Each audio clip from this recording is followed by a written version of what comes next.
संतोष देशमुख हत्या प्रकरणावरून राजकीय अजेंडा सेट करण्याचा प्रयत्न केला जातोय असं आता म्हटलं जात आहे। किंबहुना ओबीसी नेते लक्ष्मण हाके यांनी हा गंभीर आरोप केलाय। गुन्हेगाराला कुठलीही जातपात धर्म नसतो। वंजारी जातीला गुन्हेगार ठरवण्यासाठी आणि वंजारी समाजाला टार्गेट केला जात आहे असं आता म्हटलं जात आहे। ओबीसी नेते लक्ष्मण हाके या मुद्द्यावर आरोप करतायत।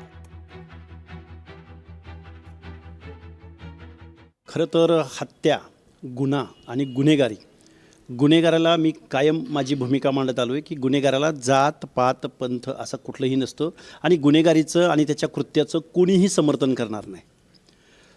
कैलासवासी संतोष देशमुख यांची जी हत्या झाली ती हत्या ही अमानवीय आहे, यात कुठलंही शंकेचं कारण नाही। एका जातीला क्रिमिनलाइज ठरवण्यासाठी, वंजारी जातीला टार्गेट करण्यासाठी जर हे मोर्चे निघत असतील तर वंजारी जात ही ओबीसी प्रवर्गामधली एक प्रमुख जात आहे। संतोष देशमुखांच्या गुन्हेगारांना शिक्षा झालीच पाहिजे, पण एखाद्या जातीला जर बदनाम केलं जात असेल तर ओबीसी म्हणून आम्ही या जातीच्या संरक्षणासाठी पुढे येत आहोत। लोकशाही मराठी ऐका, पहा, जागरूक रहा।